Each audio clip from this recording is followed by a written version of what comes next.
बिस्मिल्लाहिर्रहमानिर्रहीम। शुरू अल्लाह के नाम से जो बड़ा मेहरबान और नहायत रहम वाला है।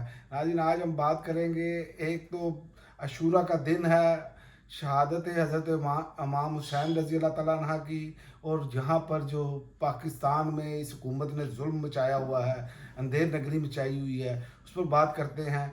सबसे पहली तो बात यह है कि इनको ये सोचना चाहिए था कि ये वो दिन है जिसमें हुसैनियत, हक़ पे होने वाले लोग और जुल्म के ख़िलाफ़ जो जालिम है उसकी नफ़ी है।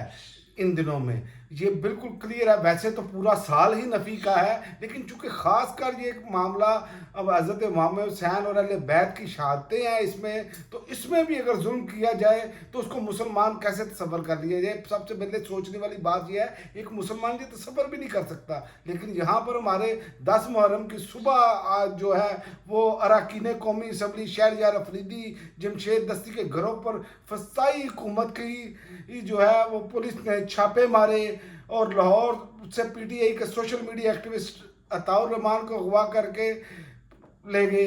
तो ये वो चीज़ें हैं जो यजीद की याद ताज़ा करती है। ये हज़रत हुसैन का रास्ता तो नहीं है ना। हज़रत हुसैन का रास्ता तो वो है कि जालिम के खिलाफ खड़े होना, और यहाँ जुल्म किया जा रहा है। और ये इतनी मुझे समझ नहीं आई, इनके इतने हाथ पांव फूल गए हैं कि इनके असाबों पर इमरान खान सवार हो गया है कि इन्होंने ये भी नहीं देखा। इससे पहले सनम जावेद के हवाले से आप देख लें जो मामला चले, और इनके हाथ पाँव से जो नीचे से ज़मीन निकलती चली जा रही है, और इन्हें समझ नहीं आ रहा हम क्या कर रहे हैं। जमशेद दस्ती के घर पे जो छापा मारा गया, जिस तरह हरासा किया गया, इससे पहले भी इन लोगों ने छापे मारे, और मकसद क्या था कि बयान हल्फी क्यों जमा कराया है।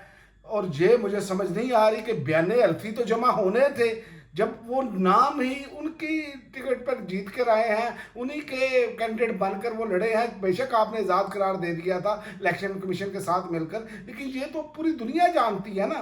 तो इससे बड़ी सिस्टम की नाकामी क्या होगी कि पूरा जोर, पूरा जबर, हर चीज़ करने के बावजूद पूरे के पूरे लोग जो हैं वो पीटीआई में बयान हल्फी जमा करवा चुके हैं। इससे बड़ी इनकी शिकस्त क्या होगी। अब भी सोच लें, अब भी सोचें, अब भी देखें कि ये हम क्या कर रहे हैं, ये किस तरफ लेकर जा रहे हैं मुल्क को। अब ये जुल्म का बाजार चलने वाला नहीं है। याद रखें कि हज़रत इमाम हुसैन अलैहिस्सलाम ने और इनके अहले खाना ने और पैरोकार जुल्म और जबर के खिलाफ लड़ते हैं। उनके जो पैरोकार हैं, ये नहीं है कि वो जुल्म करते हैं, और यहाँ पर मामला ही उल्ट बन गया है। और ये वही काम किया जा रहा है, ये वही हरबा इस्तेमाल किया जा रहा है जो कभी फिरौन ने किया था अपनी ताकत के नशे में, नमरूद ने किया अपनी ताकत के नशे में। इसी तरह ये आज अपनी ताकत के नशे में ये सब कुछ कर रहे हैं। लेकिन जब ये सीट से उतरते हैं तो फिर इनको याद आता है, ओ हमने तो नहीं किया, फलां ने किया, इसके पीछे तो एस्टेब्लिशमेंट थी, इसके पीछे तो फलां था, इसके पीछे फलां था। ये काम नहीं चलते। ये बाद में ना तो कौम मानती है।